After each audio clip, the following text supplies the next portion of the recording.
compartir con ustedes esta mañana el estudio de la palabra de Dios. Y quiero que todos podamos esta mañana usar la Biblia.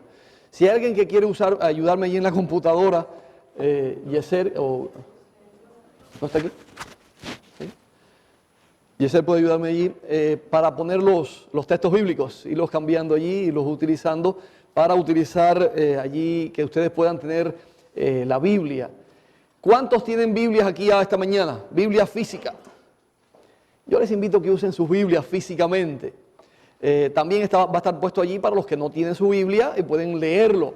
Ahí esa es la Biblia también. Pero es bueno traer la Biblia en las manos para comprobar lo que está hablando el predicador. Que no sea solamente palabras, sino que sea la palabra de Dios quien esté hablándonos esta mañana a cada uno de nosotros. Voy a pedir al Señor que nos llene ahora con su Espíritu. Padre Santo, suplicamos que tu Espíritu esté con nosotros, que al estudiar tu palabra podamos escuchar tu voz hablándonos. Quítame a mí del medio, Señor, que no sea yo quien predique. Queremos escuchar tu voz, queremos obedecer tu voz y queremos hacer tu voluntad. Pedimos que nos hables esta mañana en el nombre de Jesús. Amén.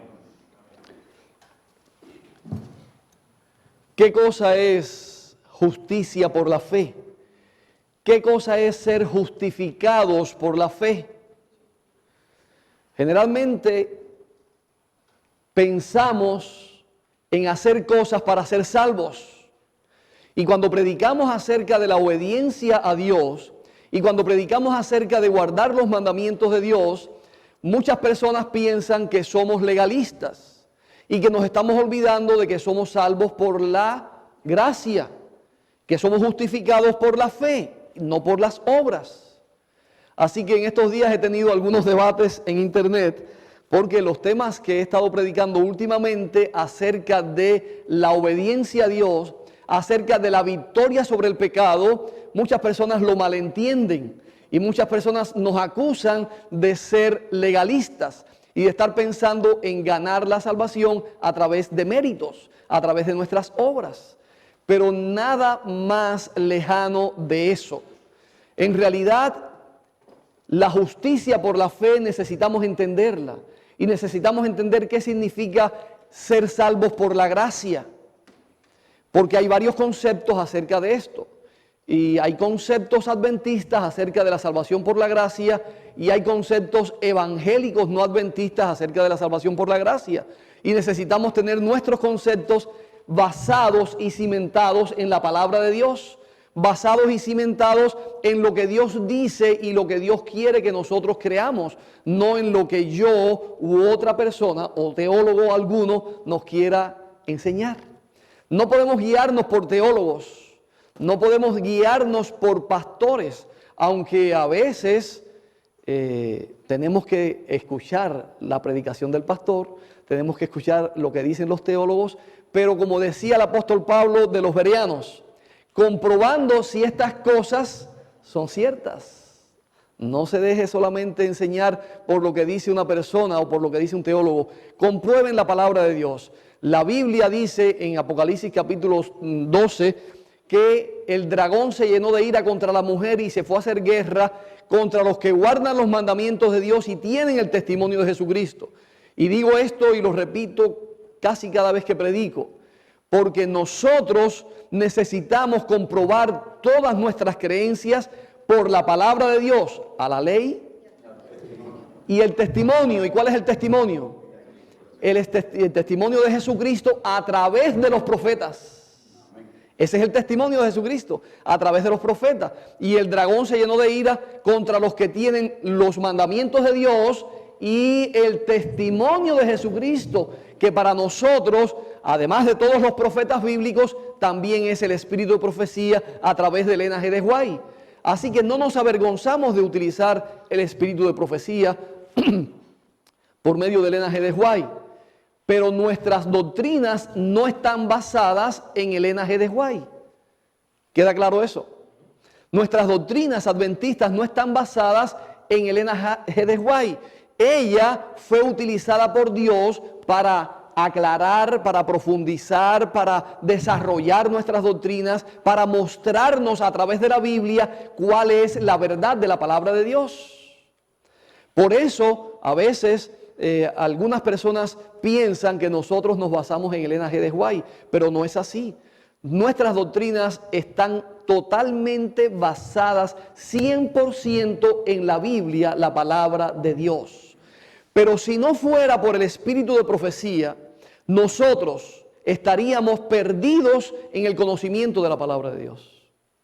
No sé si pudiéramos entender eso, porque constantemente me encuentro con personas que no lo comprenden. He estado predicando en iglesias donde el pastor de la iglesia ha levantado la mano y ha dicho, pero nosotros basamos nuestras doctrinas solamente en la Biblia, no en Elena de White. Tenemos alguna confusión con eso. Y necesitamos quitarnos esa confusión y ese prejuicio de la mente. No basamos nuestras doctrinas en Elena de White, pero no tenemos que avergonzarnos de tener a Elena de White como profeta, porque Dios la utilizó para guiarnos, y si no hubiera sido por la guía del espíritu de profecía a través de Elena de White, nosotros no tendríamos ningún conocimiento de la verdad. Estaríamos en tinieblas. Así que cuando predicamos la palabra de Dios, basamos nuestra enseñanza en la Biblia, pero también lo corroboramos con lo que dice Dios a través del profeta. Porque el profeta, Dios lo envió con una misión. Dios no envía a los profetas por gusto. En tiempos del pueblo de Israel, cuando el pueblo se estaba desviando o cuando el pueblo estaba llegando a un momento cumbre o clave o el cumplimiento de una profecía, Dios enviaba a los profetas para despertar al pueblo, para guiar al pueblo, para conducir al pueblo, para hablarle al pueblo la verdad, para que el pueblo supiera cómo conducirse. Y los profetas nunca fueron aceptados por por el pueblo. Los profetas no fueron aceptados por el pueblo y fueron apedreados y fueron echados en cisternas y fueron echados en calderas de aceite hirviendo y fueron aserrados y fueron expulsados del país, porque los profetas nunca fueron aceptados por el pueblo de Dios. Así tampoco hoy la iglesia quiere aceptar a nuestro profeta. Pero tengamos, hermanos, presente que Dios levantó a este pueblo, la iglesia adventista, por medio de profecía. Dios levantó a la iglesia adventista del séptimo día con un ministerio profético, con un mensaje profético y con el ministerio del espíritu de profecía para guiar a esta iglesia. Así que decimos esto como introducción porque quiero que estemos claros acerca de nuestras doctrinas y cómo están fundamentadas en la palabra de Dios y a través del espíritu de profecía. Cuando dice la Biblia, el testimonio de Jesucristo es el espíritu de profecía. Y cuando la Biblia dice a la ley, está hablando de la palabra de Dios. Dice a la ley es la palabra de Dios. Los que tienen los mandamientos de Dios, la palabra de Dios. Y los que tienen el testimonio de Jesucristo, el espíritu de profecía. Eso está demostrado a través de la palabra de Dios. Y no es el tema esta mañana, pero queremos que quede claro en nuestras mentes. ¿Cómo somos justificados de nuestros pecados? ¿Cómo somos salvos? Ustedes pueden buscar allí en Génesis, vamos a buscar, comenzar con la palabra de Dios, Génesis capítulo 3, versículo 6. Y lo he utilizado en el tema anterior, pero lo seguiremos utilizando para aclarar un poco más esta doctrina tan importante. Dice allí 3 de Génesis, versículo 6. Y vio la mujer que el árbol era bueno para comer y que era agradable a los ojos y árbol codiciable para alcanzar la sabiduría, y tomó de su fruto y comió y dio también así a su marido, el cual comió así como ella. La instrucción de Dios a Adán y Eva fue que no comieran, no podían comer del fruto del árbol prohibido. Un árbol específicamente, Dios le dijo, no coman de este árbol, porque el día que de él comieres, ciertamente moriréis. Eso está en Génesis capítulo 2, versículos 16 y 17. Dios le dice al hombre que no pueden comer del fruto de un árbol. Esa era la ley de Dios para el jardín del Edén. ¿Tenían ellos una ley? Tenían una ley. Esa era la ordenanza de Dios. Esos eran los mandamientos de Dios. ¿Era fácil de obedecer o era difícil? Fácil. Muy fácil. Pero Dios dijo, el día que coman, morirán. ¿Se cumplió eso? ¿Murieron Adán y Eva el día que comieron del árbol? Pero dice la palabra, el día que de él comieres, ciertamente moriréis. Y no murieron. Entonces nos preguntamos, ¿cómo es posible que Dios dijo que el día que comieran iban a morir? Y ese día no murieron. ¿Será que Dios se contradice? ¿Será que Dios dice una ley y después no la cumple? ¿Será que Dios no es justo consigo mismo y no es fiel a su misma palabra? ¿Cómo Dios puede decir que vas a morir y no mueres? ¿Cómo Dios dice que te va a suceder algo si tú no le obedeces y no te sucede? ¿Cómo es posible? Y a veces no entendemos cómo es que no se cumple lo que Dios había dicho que se iba a cumplir. Allí vamos poquito a poco. Vamos a ver Hebreos, capítulo 9. Hebreos capítulo 9, versículos 22. El versículo 22. Hebreos capítulo 9, versículo 22.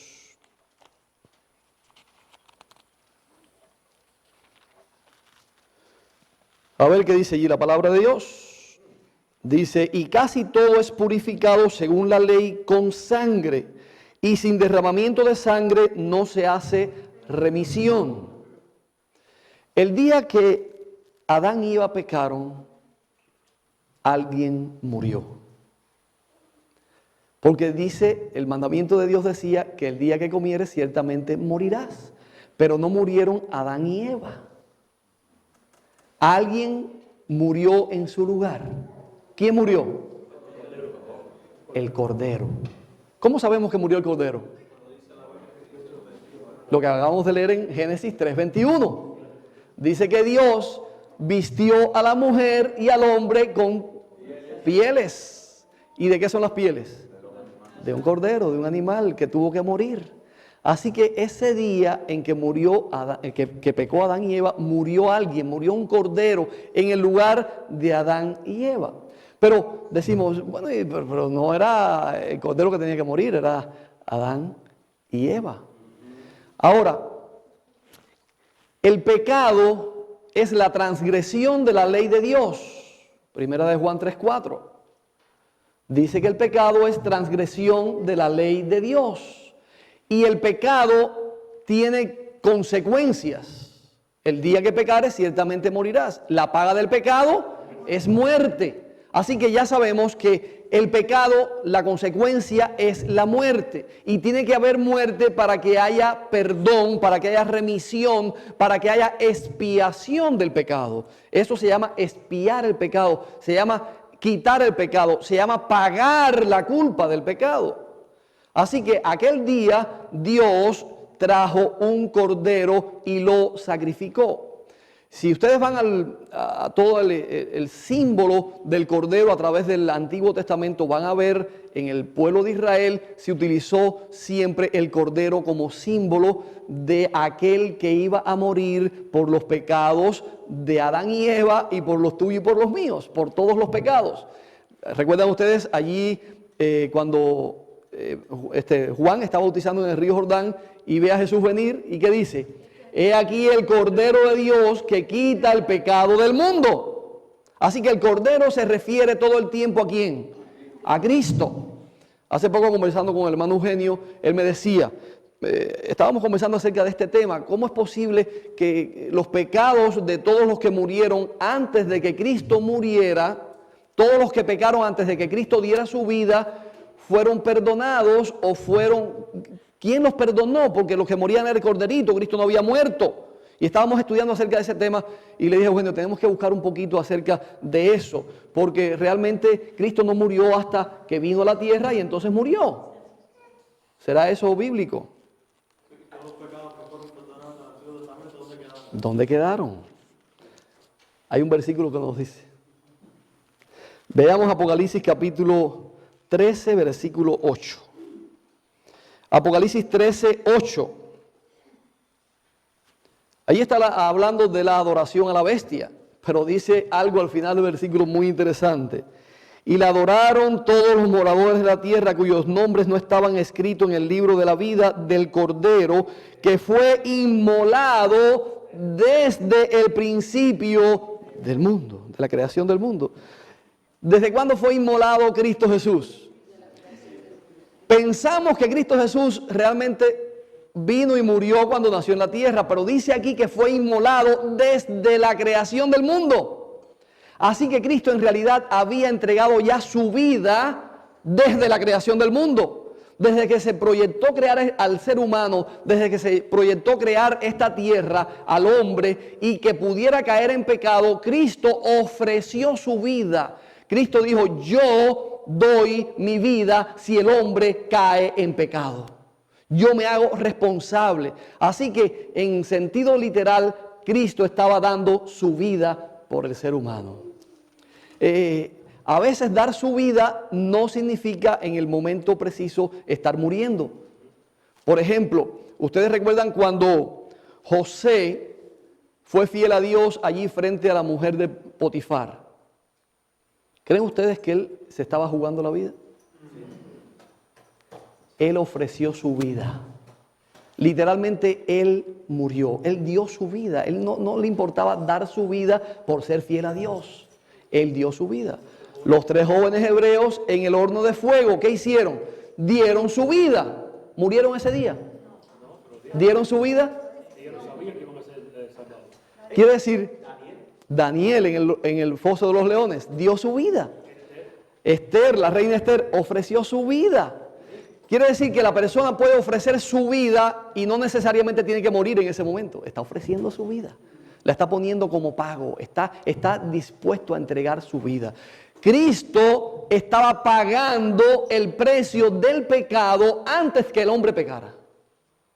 Ya los pecados del hombre estaban siendo expiados en la muerte de Cristo, porque el día que pecares ciertamente morirás. Alguien tenía que morir por los pecados que el hombre cometiera. Si el hombre no moría, entonces tenía que haber un sustituto. ¿Cómo se llama eso? Se llama gracia.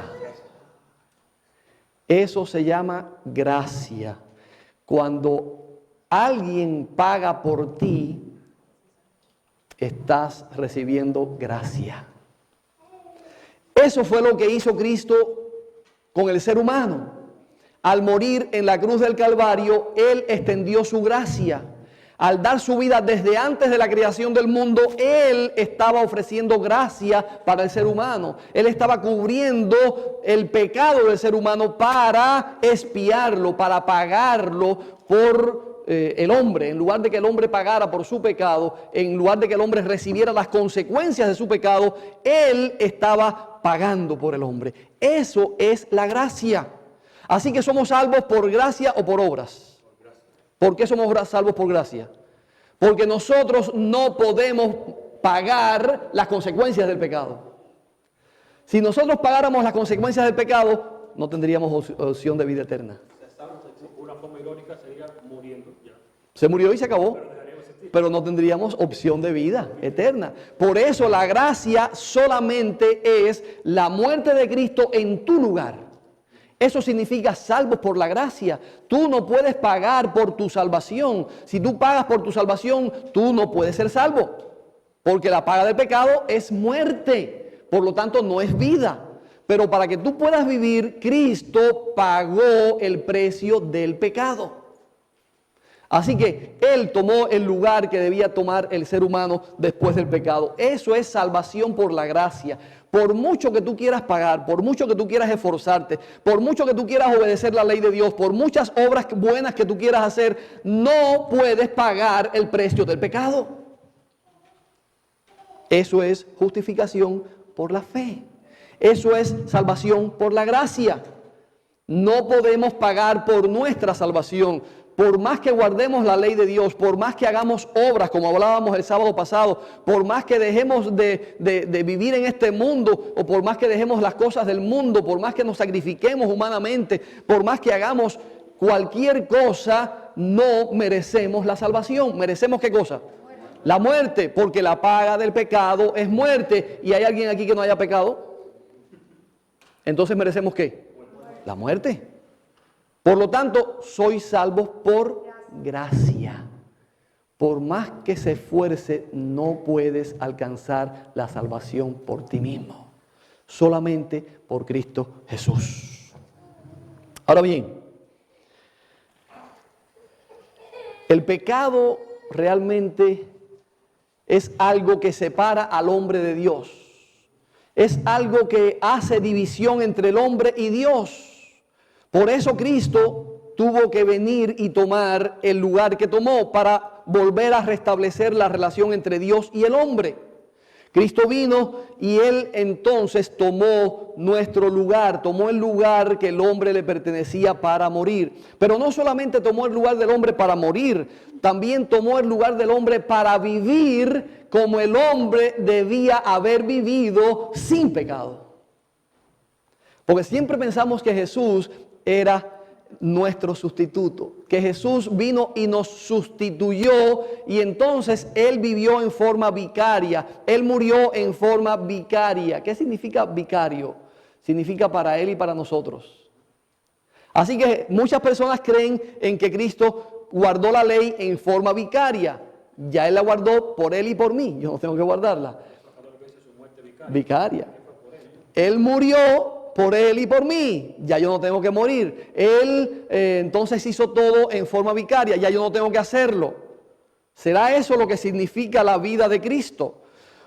La vida de Cristo, Él dice, porque ejemplo os he dado para que como yo hice, vosotros también hagáis. Así que Cristo no solamente es nuestro sustituto, Él es nuestro sustituto en la paga del pecado. La consecuencia del pecado que es muerte. Él nos sustituye al pagar por la consecuencia de nuestros pecados, pero Él no obedece la ley de Dios en nuestro lugar. Él no significa que ahora porque Él obedeció y Él fue perfecto, ya yo no tengo que obedecer porque yo no puedo obedecer. Y se ha enfatizado y se está enseñando mucho aún por teólogos adventistas. Y esta semana un hermano me envió un tema del pastor Dupertuis. Atilio, creo que es Atilio Dupertuis, es un teólogo adventista y él habla acerca de esto y dice que el hombre después que pecó, su naturaleza se convirtió en una naturaleza degradada, en una naturaleza degenerada. Por lo tanto, con esa naturaleza es imposible obedecer la ley de Dios. Es imposible ser fiel a Dios teniendo una naturaleza degenerada, una naturaleza degradada por el pecado. Por eso Jesús vino, entonces, según Él, con la naturaleza de Adán antes del pecado, porque no podía tener una naturaleza degradada o degenerada, porque entonces no podría obedecer la ley de Dios. Eso es lo que dicen algunos teólogos. Así que esa es la enseñanza que está permeando nuestra iglesia y en muchas iglesias. Sin embargo, cuando hemos estudiado en estos días atrás acerca de la naturaleza de Cristo, hemos visto que Cristo vino en nuestra propia naturaleza, porque Él fue tentado en todo como nosotros. Y por lo tanto, para ser tentado como nosotros, Él tenía que tener nuestra naturaleza. Y allí está en Hebreos capítulo 2, versículos 14 y hasta el 18, pueden leer. Como dice allí que tenía que ser igual en todo a sus hermanos. Igual en todo, no casi, no parecido. Algunos sacan la palabra semejanza y dicen, no, él era semejante, no igual. Pero ya estudiamos en el tema anterior que la palabra semejanza viene de la palabra griega homoiomati, que significa igual, homo del prefijo homo de igual, homosexual, homogéneo. Eso significa igual. Homoiomati, homogéneo, homosexual, significa igual género, igual sexo. Homoiomati significa igual y Dios envió a su Hijo en semejanza de carne de pecado para podernos salvar del pecado y demostrar que en la carne de pecado se podía obedecer la ley de Dios. Eso significa semejanza de carne de pecado, para que él pudiera demostrar en carne de pecado que era posible obedecer la ley de Dios, porque la acusación de Satanás es que no se puede obedecer la ley de Dios en carne de pecado. Pero Cristo vino en carne de pecado. Se despojó a sí mismo y ya estudiamos todo ese tema. Ahora bien, dice este teólogo y algunos teólogos más que hay dos pactos. Dios hizo dos pactos. El primer pacto que hizo Dios con el hombre le llaman ellos, los teólogos, el pacto universal. Y este pacto universal solamente se podía hacer con seres santos, como fue el caso de Adán o como es el caso de los ángeles. Y el primer pacto, ese pacto, el pacto universal, está basado entonces en la obediencia. Obedece y vive. Si desobedeces, mueres. El pacto es de obediencia, solamente obediencia. Así que el primer pacto, según ellos y según también los que no entienden el verdadero significado del pacto con el nuevo pacto, piensan que el antiguo pacto estaba basado en la obediencia a la ley de Dios y que somos salvos por la obediencia a la ley de Dios. Y que si no obedecemos la ley de Dios no podemos ser salvos. Por lo tanto, era salvación por la obediencia, por las obras. Mientras que el nuevo pacto es salvo por la gracia. Porque Cristo vino, dio su vida, vivió por nosotros en forma vicaria y ahora nosotros somos salvos por la sustitución de Cristo, de nosotros por Cristo. Así que Cristo nos sustituye. Así que el nuevo pacto, según estas personas, según estos teólogos, es la sustitución. Cristo te sustituye y entonces tú eres salvo por la vida y la muerte de Cristo. ¿Será que en el nuevo pacto no tenemos que obedecer la ley de Dios? ¿Será que el nuevo pacto es solamente por gracia, no hay necesidad de obediencia? Vamos a ver qué dice la palabra de Dios. Hebreos 8:10. Vamos a Hebreos 8:10, a ver qué dice acerca del nuevo pacto.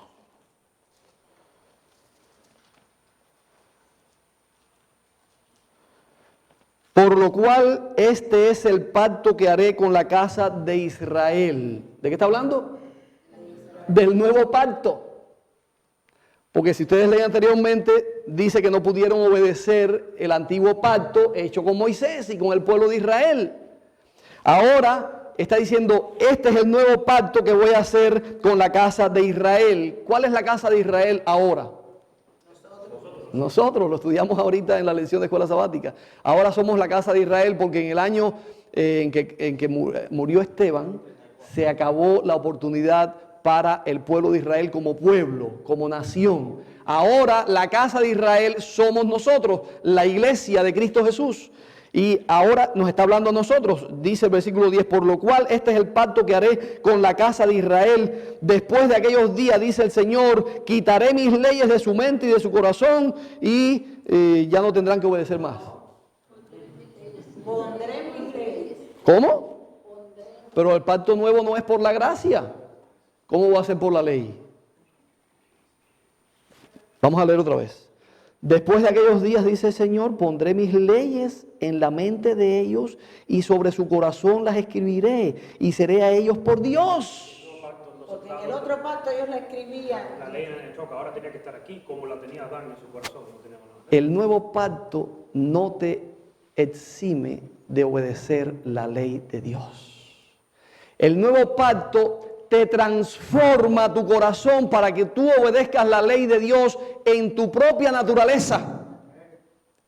¿Cómo Jesús pudo guardar la ley? ¿Porque era Dios? ¿Recuerdan ustedes cuando Él dijo, Señor, hágase tu voluntad y no la mía? ¿Qué significa cuando Él dijo eso? Su voluntad era humana. No era como la de Dios. Así que Él dijo, Señor, hágase tu voluntad, no mi voluntad humana, porque yo me rebelo contra la ley, yo me rebelo contra la muerte, mi naturaleza humana se rebela contra tu voluntad, pero yo no quiero ejercer mi propia voluntad, quiero que se haga tu voluntad y no la mía. Ahora, ¿por qué Cristo pudo obedecer la ley de Dios? Y lo hemos estudiado anteriormente, porque Él nació del Espíritu. Él nació del Espíritu. ¿Cuándo nació Jesús del Espíritu? El nuevo nacimiento. ¿Cuándo fue? El bautismo. No, en él fue cuando fue engendrado en María. Cuando nació de la Virgen María.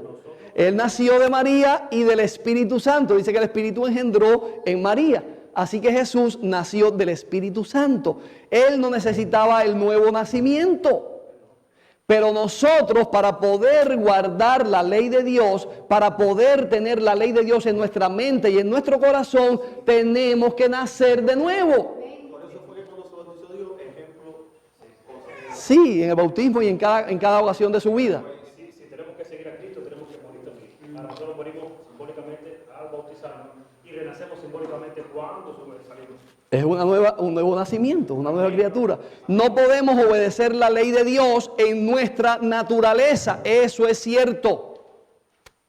No podemos obedecer la ley de Dios en nuestra propia naturaleza porque nuestra naturaleza está degradada no por el nacimiento, sino por la práctica del pecado. Al practicar el pecado, nuestra naturaleza se ha contaminado y se ha degenerado más, ha llegado a la profundidad del pecado. Y yo tengo aquí algunas notas para leerles, pero todavía no vamos a llegar hasta allá. Ahora vamos a ver lo que dice Segunda de Corintios, Segunda a los Corintios capítulo 3, versículo 6. Segunda a los Corintios capítulo 3, versículo 6.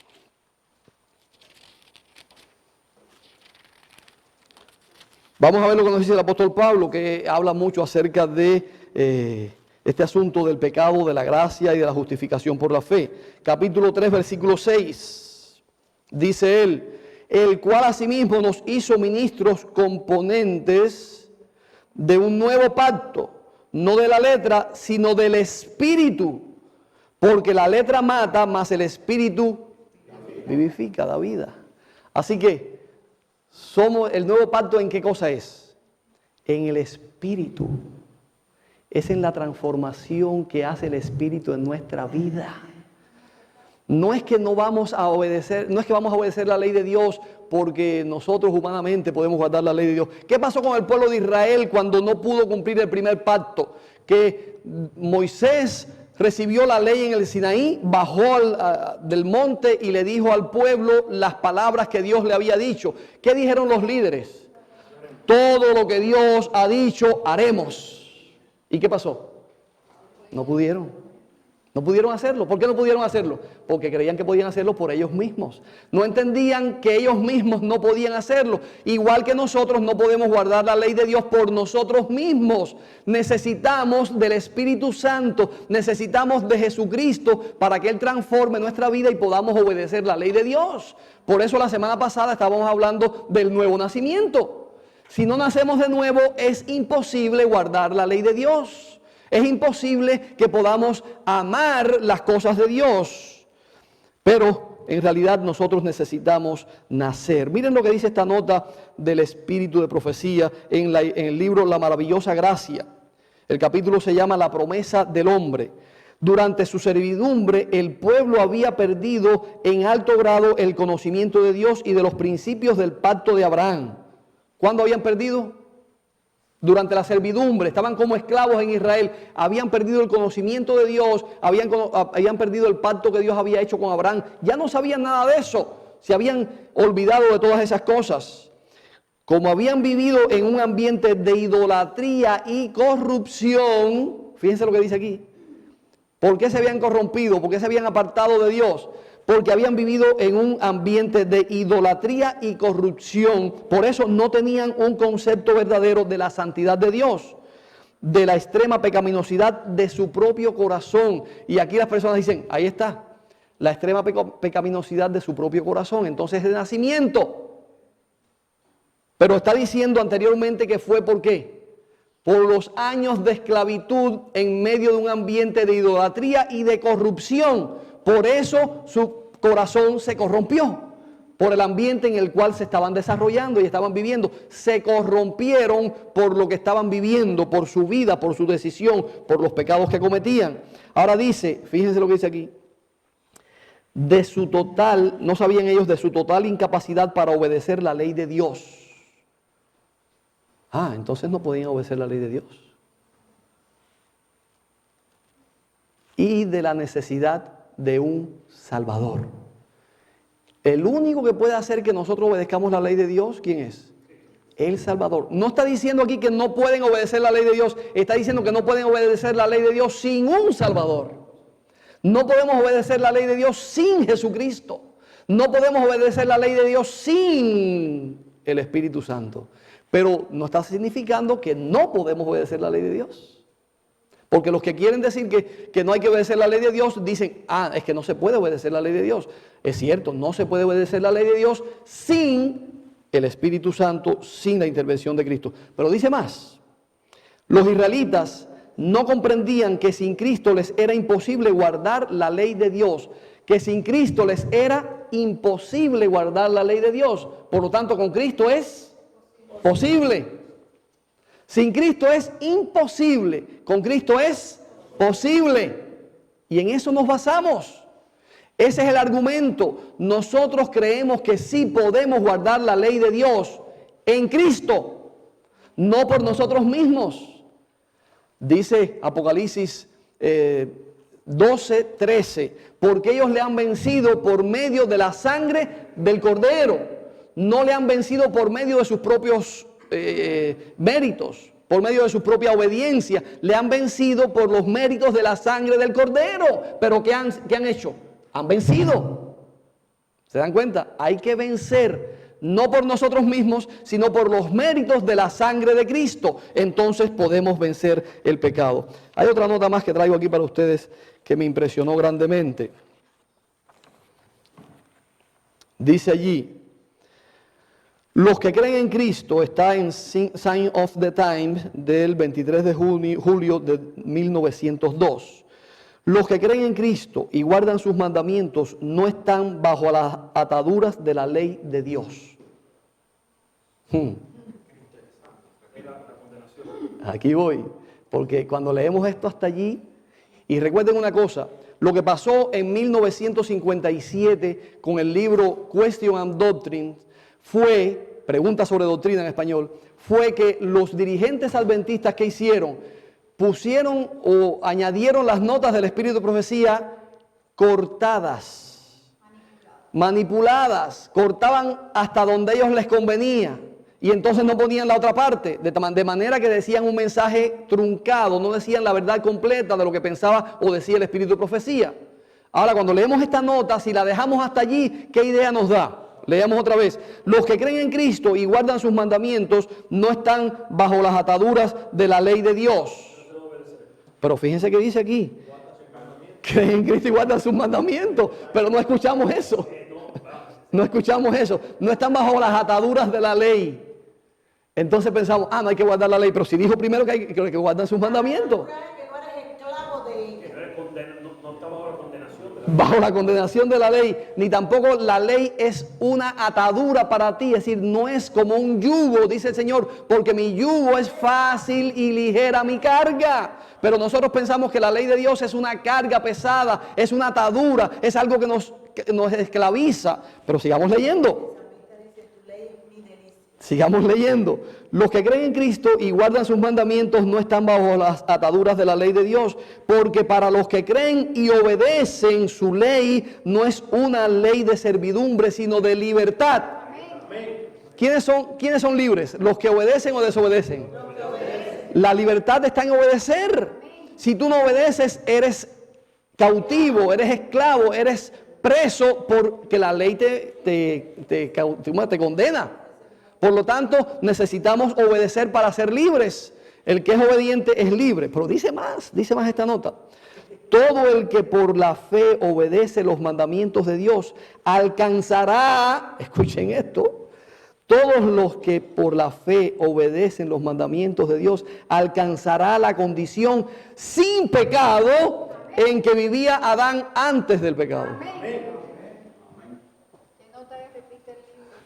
Signs of the Time, 23 de julio de 1902. Cuando yo he estado predicando que podemos llegar a la condición sin pecado antes de que Cristo venga, soy muy acusado porque dicen, eso es una falsa doctrina, nadie puede vencer el pecado mientras estemos en la naturaleza pecaminosa. Si Cristo dijo, ejemplo os he dado. Y entonces quitan a Cristo como ejemplo y ponen a Cristo como sustituto, porque no podemos ser obedientes como Cristo lo fue. No podemos imitar a Cristo según los teólogos no adventistas, según los teólogos adventistas, si no escuchen a Dupertuis. Él dice que no podemos imitar a Cristo. Por eso enseñamos este himno esta mañana. Ser semejante a Jesús.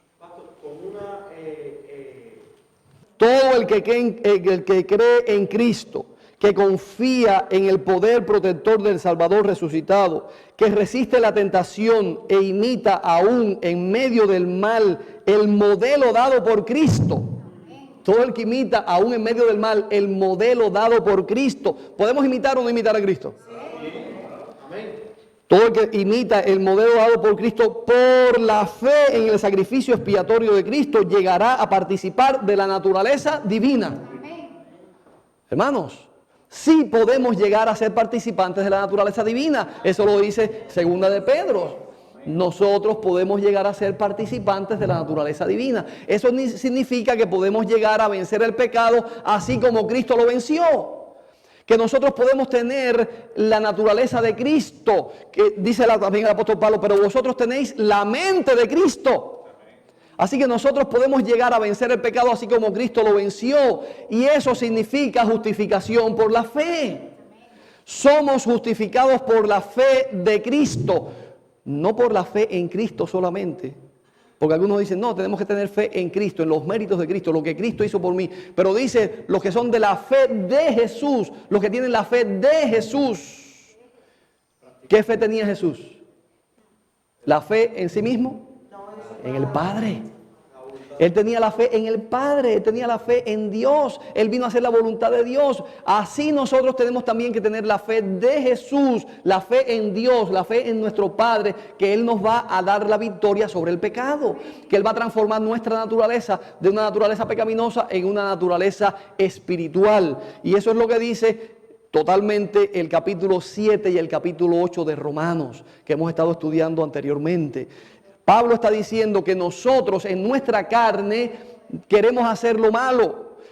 Hay una ley de la ley del pecado y de la muerte que me lleva ¿hacia dónde? Hacia el pecado, hacia lo malo. Pero dice en el capítulo 8, pero la ley del Espíritu de vida en Cristo Jesús me ha librado de la ley del pecado y de la muerte. Por lo tanto, la ley del pecado y de la muerte no tiene poder sobre mí cuando el Espíritu Santo ha transformado mi naturaleza.